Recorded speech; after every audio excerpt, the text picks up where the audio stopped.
Sabay-sabay na umugang ang tatlong demonyo, at ang lakas ng kanilang dagandong ay lumikha ng napakabigat na di nakikitang puwersa na nagpabaluktot sa hangin sa paligid nila. Napansin ni Chinchu ang malalakas na shockwave, at agad niyang naisip na tunay na nakakatakot ang nasasaksihan niya. Napahanga rin si Han sa bago at napakalupit na kakayahan ni Xia, at inisip niyang sadyang sobra ang lakas nito.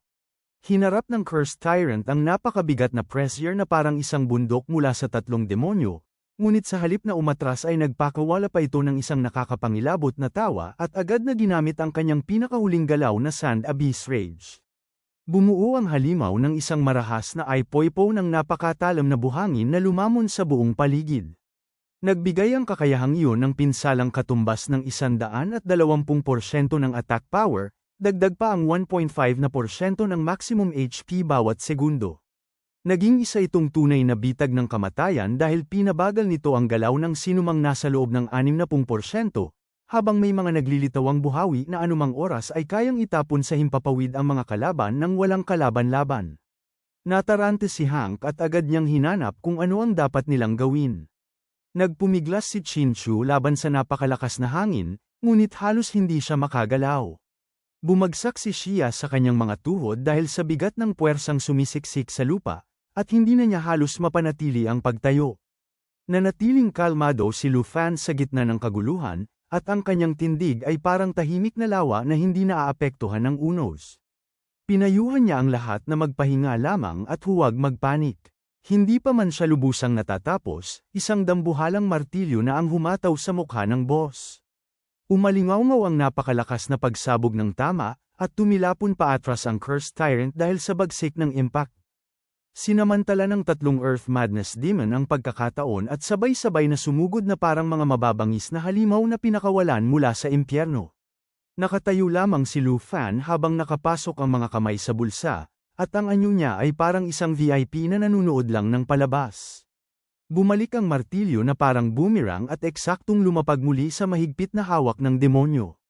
Nagkasabay ang kilos ng tatlong demonyo, at ang kanilang mga martilyo ay biglang lumaki hanggang sa maging napakalaki at halos takpan ang sikat ng araw. Umalingaw-ngaw ang kanilang sabayang dagandong, at mula sa himpapawid ay bumuhos ang libo-libong anyong martilyo. Ito ang pinakahuling kakayahan na tinatawag na 8,000 chaotic rods. Nilamon ng unos ng bato ang buong lugar at naghatid ng 36 na sunod-sunod na tama bawat segundo, na ang bawat isa ay may 100% na damage. Naging imposibleng iwasan ang walang tigil na pagbagsak ng mga atake. Pinunit ng walang humpay na pambubugbog ang depensa ng boss ng 40%, at nagdunot pa ito ng matinding concussion effect na nagpabagal sa attack speed nito ng 30%. Lubos na nangingibabaw ang puwersang yun at wala nang maitutumbas dito. Bumagsak ang huling hampas ng martilyo na parang hatol mula sa kalangitan, at maging ang mga aliping humaharang upang protektahan ang halimaw ay agad na naglaho at naging abo. Naiwan sa lugar ang isang napakalaking bunganga sa lupa bilang bakas ng nakapipinsalang pag-atake. Nakita ni Lu Fan na napilitang ilabas ng Earth Berserker ang ultimate skill nito, at bihira man siyang magpakita ng papuri ay tumango siya at inaming kahanga-hanga rin ang tibay ng nilalang na yun. Matagal nang namanhid si Blade Shadow sa mga himalang tulad nito. Napagtanto niya sa dami ng beses na siyang nagulat na si Lu Fan ay palaging sisira sa lahat ng inaasahan niya. Samantala, makikita kay Xia ang mukhang halatang hindi pa rin siya kontento at tila uhaw pa rin sa karahasan. Nadismaya siya dahil pakiramdam niya ay halos wala pa siyang nakita at tila agad na natapos ang lahat. Makalipas ang ilang sandali, muling umalingaw-ngaw ang pamilyar na tunog ng system notification. Naipahayag ng sistema na nalinis na ni Lu Fan ang Death Sand Sea Dungeon, kaya mabilis na tumaas ang kanyang level hanggang 42. Kasabay niyon, isang kumikislap na treasure chest ang lumitaw sa kanyang harapan.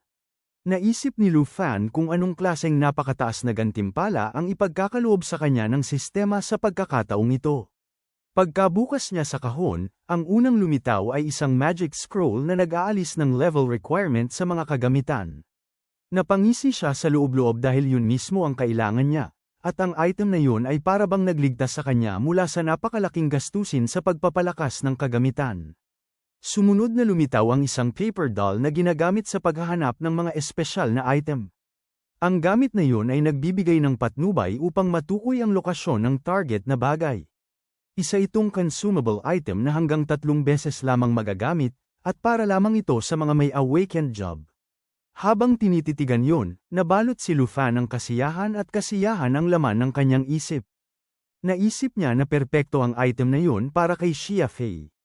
Alam niyang kapag nilamon yun ni Xia, mawawala ang limitasyon sa paggamit nito, kaya magiging napakahalagang kasangkapan yun para sa mabilisang pag-uwi at maging sa tahasang pagnanakaw.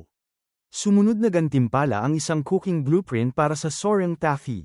Nakalagay sa gamit na yun na ang requirement para magamit ay ang pagiging chef class. Ipinapahintulot ng blueprint na ito ang paggawa ng Soaring Taffy na nagbibigay ng pambihirang kakayahang lumipad ng hanggang 2 oras. Pagkatapos nito ay lumitaw ang Steps of Dawn. Ang item na yun ay nangangailangan ng level 30 at nagbibigay ng dagdag na 100 at isang strength at 374 na agility. Mayroon din itong espesyal na epekto na nagbibigay sa gumagamit ng matinding biglaang bilis ng paggalaw sa maikling oras, dahilan upang mag-mischievous ang isang malabong anino sa gitna ng labanan. Pinapalakas din ito ang kakayahan sa pag-iwas. Sa bawat matagumpay na pag-dodge, nakababalik ang tiyak na dami ng buhay ng gumagamit, kaya lalo siyang nagiging halos imposibleng patayin. Sa huli ay lumitaw ang Tide Blade. Isa itong forged weapon na para sa level 30 at nagbibigay ng dagdag na 216 na strength at 178 agility.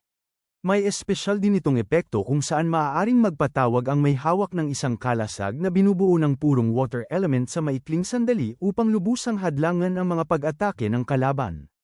Hindi lamang pisikal na pinsala ang nasasalo ng hadlang na yon.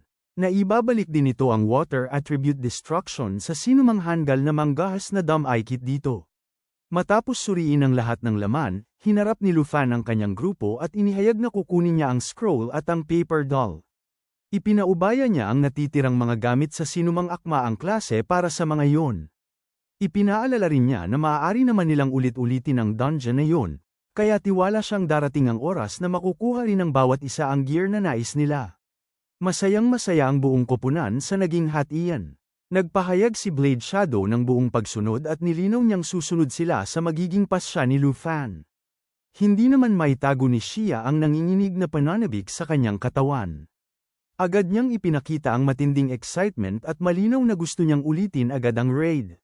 Lumipat ang tagpo sa Dimensional Gate kung saan isang sundalo ng Tai Chi Kingdom ang nagulat kay Commander Letai.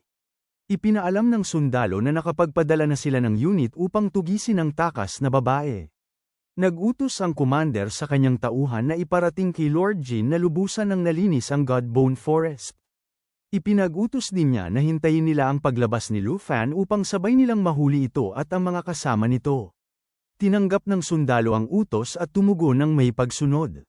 Ngunit bago pa man tuluyang hamupa ang mga salitang yon, isang nakapanlalamig na tinig ang biglang umalingaw-ngaw mula sa kanilang likuran.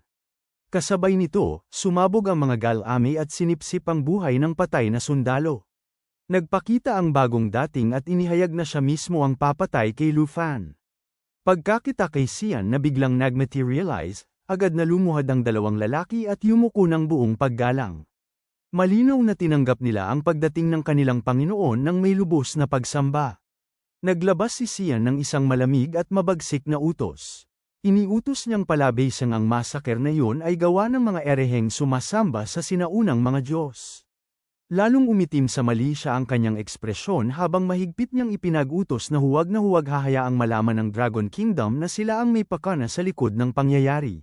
Lumipat ang eksena sa opisina ng bise-prinsipal. Abalang-abala si Xiao Xiangming sa walang tigil na pagtawag, ngunit nanatiling patay ang linya.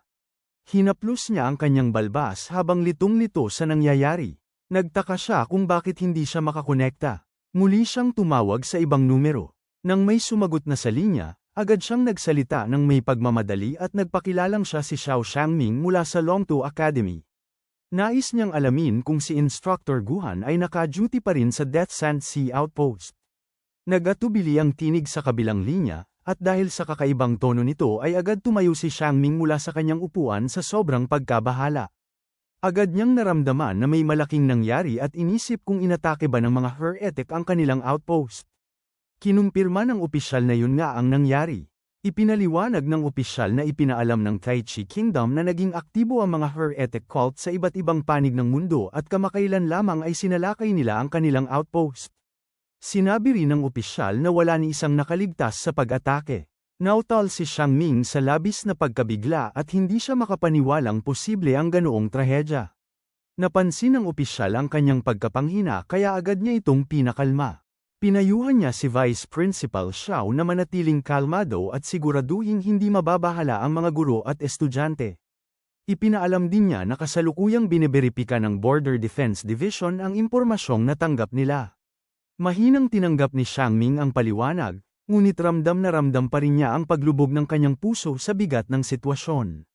Samantala, sa Jin Mansion sa loob ng Tai Chi Kingdom, nakaupo si Jin habang nakasandal ng may yabang at nakapatong pa ang mga paa sa kanyang mesa habang kalmado siyang nakikipag-usap sa telepono. May paghamak sa kanyang tono habang pinapuna niya ang kabilang panig na tila wala raw tiwala sa salita ng Tai Chi. Tumayo siya at inayos ang kanyang suot habang patuloy na nangangaral sa kinatawan ng Dragon Kingdom.